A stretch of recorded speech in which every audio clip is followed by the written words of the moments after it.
Rugby, Tennessee. Founded in 1880 by English author Thomas Hughes, Rugby was built as an experimental utopian colony.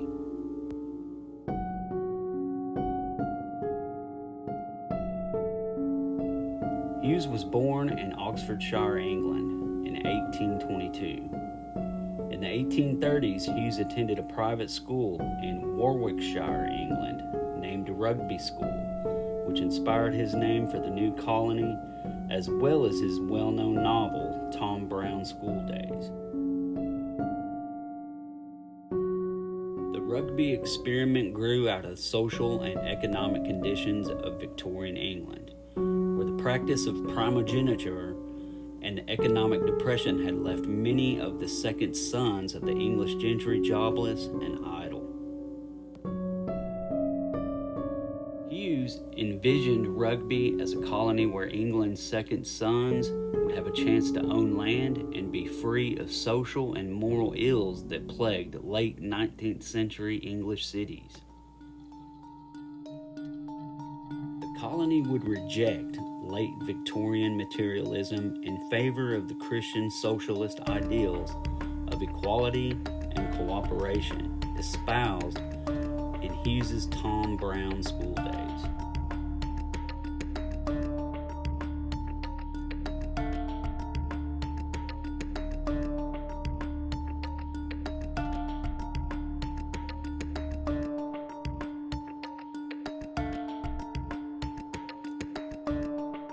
From the outset, however, the colony was beset with problems, namely a typhoid epidemic in the summer of 1881 would claim the lives of many of its colonists.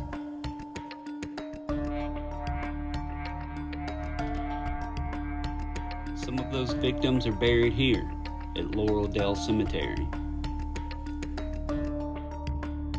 That same year, the mother of Thomas Hughes, Margaret Hughes, at the age of 83, relocated to Rugby from England with her granddaughter Emily in an effort to show support for her son's community.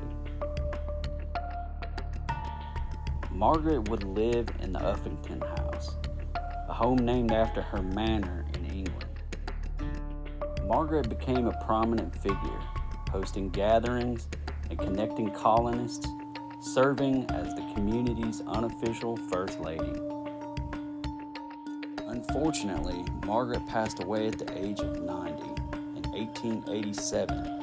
Her final resting place is here at Laureldale Cemetery. She is the only member of the founding family to be buried here.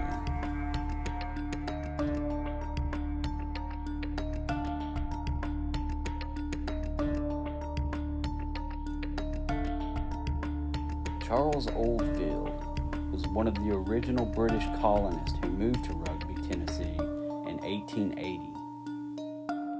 He was the inspector for the colony's board of directors in England and lived in the Newberry House. Oldfield loved this place and convinced his wife and son to join him, but he got sick while they were on their way.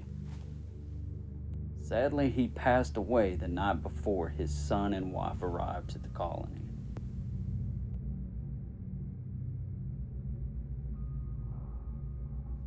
Passing away in the Newberry House, Oldfield is now believed to haunt the Newberry House, along with other spirits who have passed through these walls. Once again, this is why we're here. We're here to see if any of those claims are true, and to leave that decision to you. This is our Halloween investigation of the Newberry House.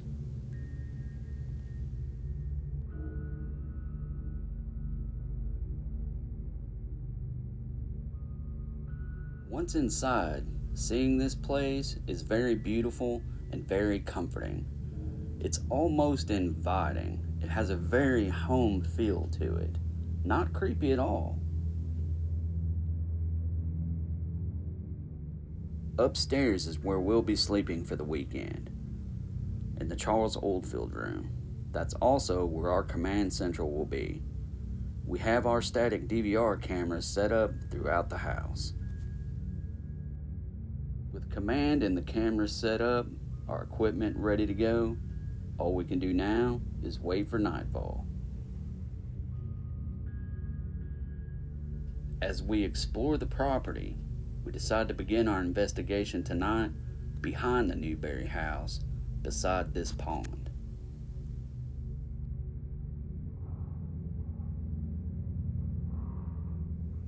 Sheila has decided to do an EVP session, as well as setting up the K2 meter to help monitor. Lights, don't you?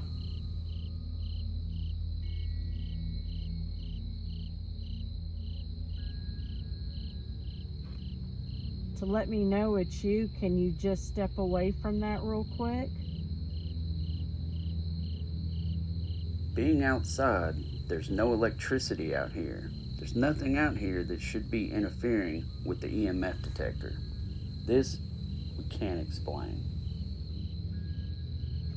Can you step away from that and make it stop blinking now?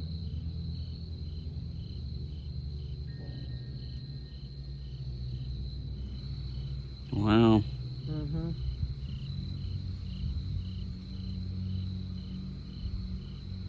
Now you really like that, don't you?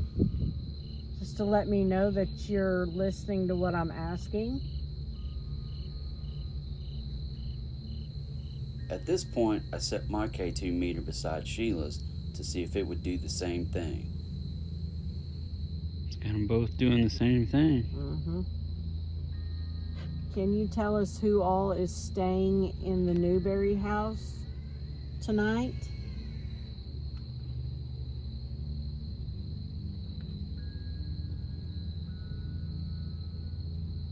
Getting no further activity outside and no EVPs, we decided to move our investigation inside for the night. As Sheila monitors, I'm going to begin my investigation in the downstairs sunroom using a REM pod, a K2, and an EVP recorder. Alright, this is Sheldon. Is there anybody in here that wants to say anything or show me that you're here? If so, you can go over there to that table and you can touch that purple box and it will light up purple and it'll beep and make noise. It won't hurt you, but it'll just let me know that you're here. There's a little black box with a green light laying right beside it. If you get close to that, it'll light up and it'll change colors, and that'll also let me know that you're near. So if you could use both of those, that would be awesome. Does anybody want to come forward and do that for me?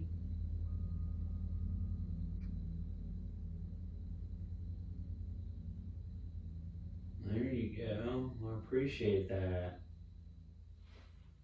You know, I've really enjoyed staying in this house. It's very peaceful here. I see why you like it.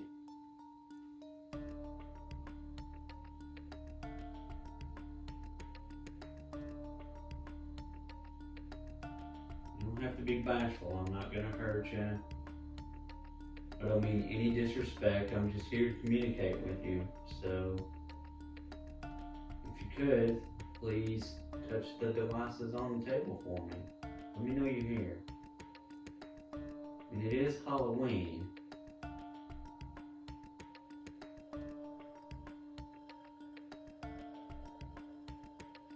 Everybody likes to have fun on Halloween.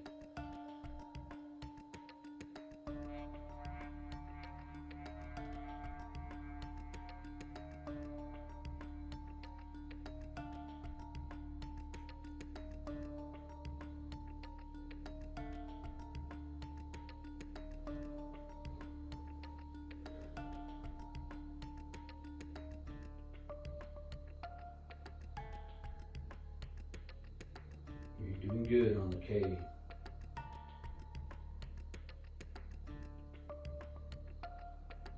Can you get closer to that purple box and make it light up too? You touch that antenna on it. You'll make it blink also. And it'll beep and make noise. Can you do that for me?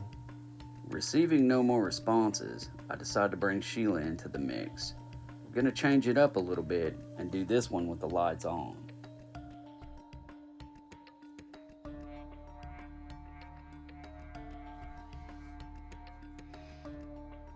You brought down the REM pod that Sheldon said he would bring down for you. You can play with it. All you have to do is this. See? It's just to let us know that you're here with us.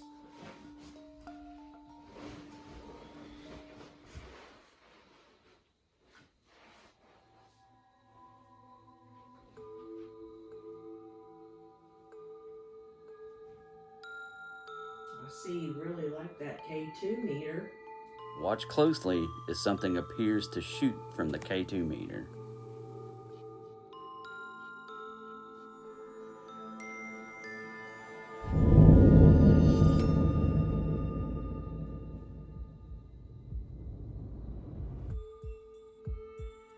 Why don't you play with the REM pod for a little bit? Please?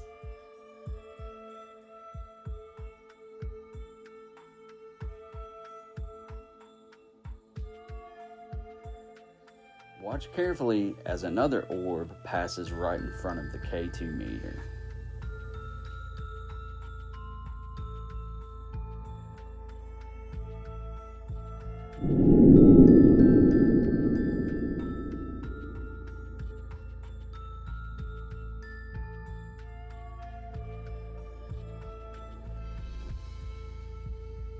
Then another one appears right over the REM pod.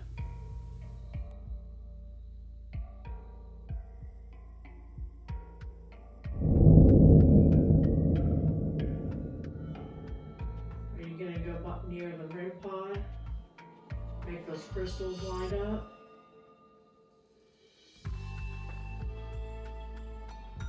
Little did we know we'd be catching these orbs and light anomalies the entire time we were here.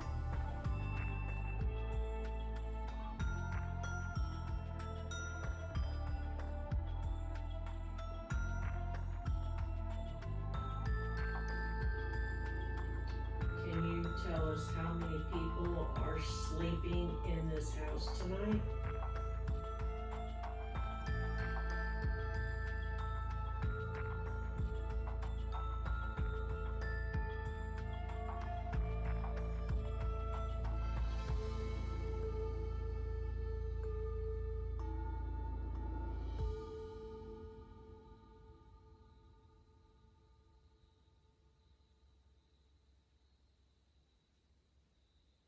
Don't be shy.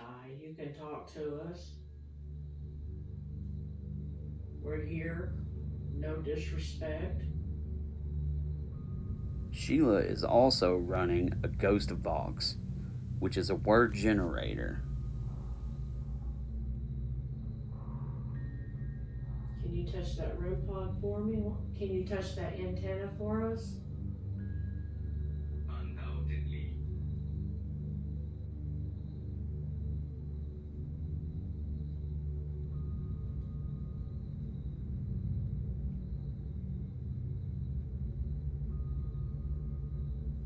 The far right of the screen, very rapidly, another anomaly moves upward. If you can undoubtedly do it, why don't you do it?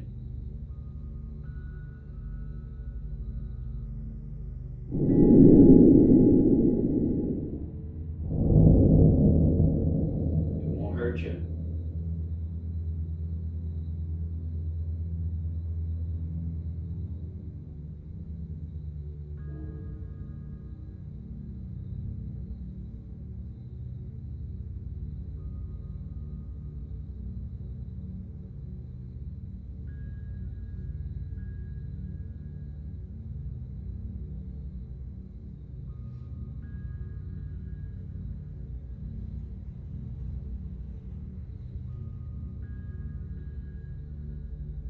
Why don't you give the REM pod a chance? Touch that antenna.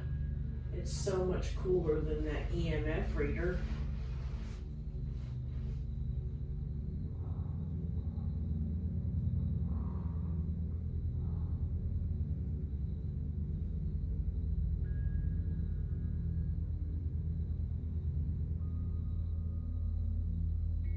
One thing this place has proven so far is that the electromagnetic field, the energy, is very strong here. Whether it's residual or intelligent, we don't know.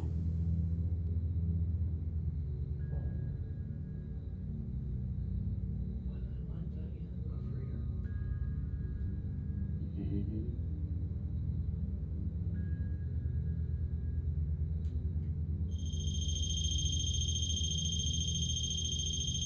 Now that's a good job. That's what we're talking about. Called us a geek. You think we're geeks? Well, thank you. Wow, that's awesome. So you're making both of them go off. That's amazing. Can you do it again?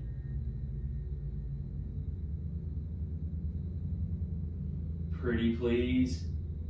Just like that, the action stops. Deciding to call it a night, we rely on our DVR camera set up throughout the house. This particular camera is set up outside of the bedroom door, pointed down the upstairs hallway. Pay attention, as on the right side of the hallway, an orb comes straight towards the camera.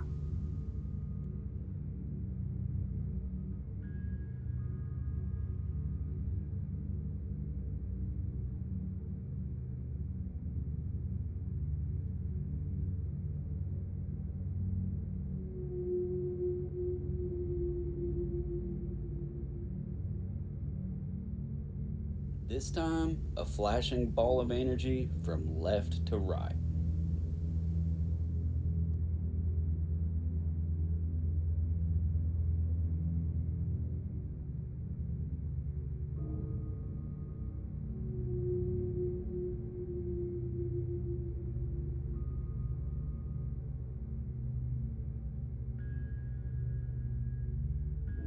This one moves from the floor up the left side wall and disappears in the top of the frame above the camera.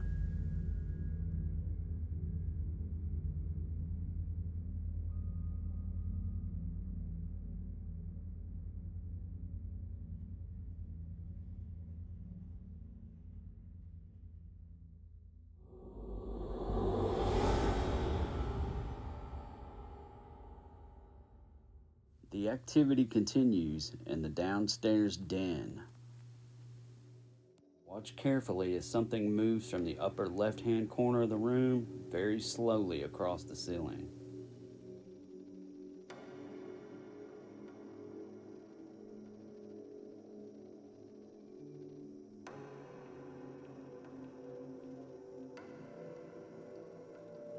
Now across the hearth and into the fireplace.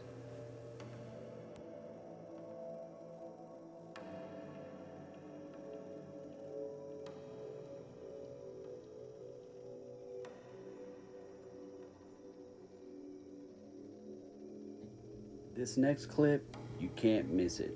There's flashing anomalies all over the room.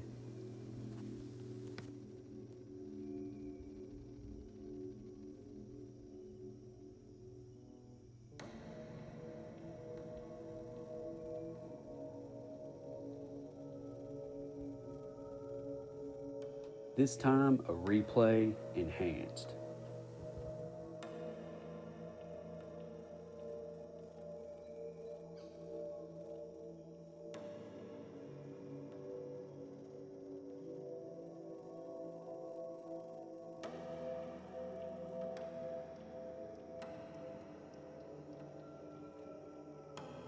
Once again, these anomalies are floating and flying all over the room. Watching them is almost like watching old friends and family mingle.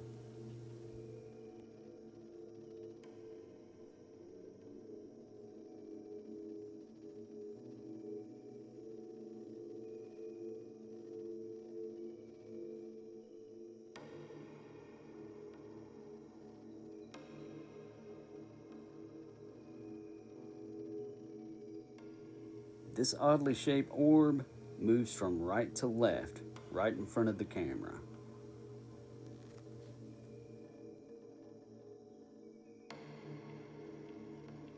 Slowing the clip down, you can tell this is not dust or bug, as there are no wing beats.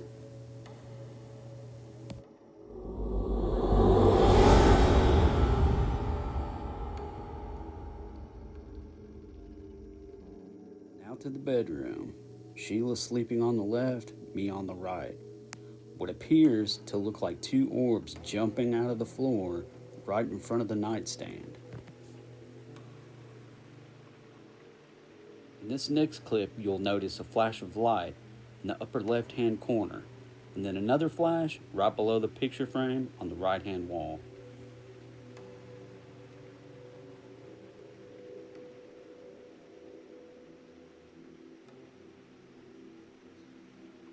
And now what appears to be an orb flying out of my back. Watch closely, as it looks like it comes right out from under my elbow.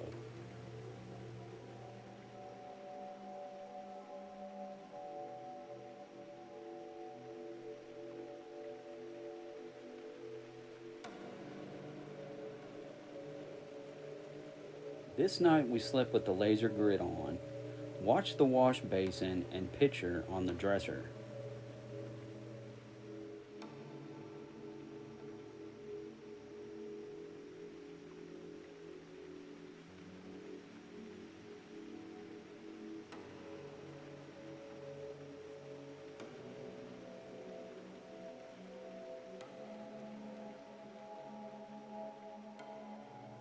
Now watch closely at my feet at the foot of the bed. Another of many fast-moving anomalies that we just can't explain. In this next clip, I had gotten out of bed, leaving Sheila alone, and then this happens.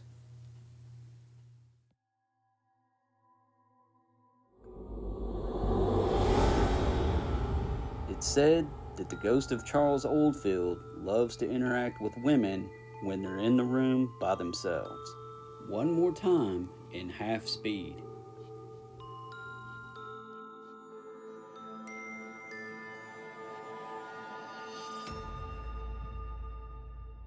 One thing's for sure, the Newberry House did not disappoint. It was full of activity, so many orbs, so many light anomalies that we couldn't explain. Who knows, maybe some of the tales are true. Maybe Charles Oldfield does haunt this place. We can't say for sure, but we are in agreement that there is definitely some unexplained activity going on here. But you can decide that for yourself. Once again, thanks for watching.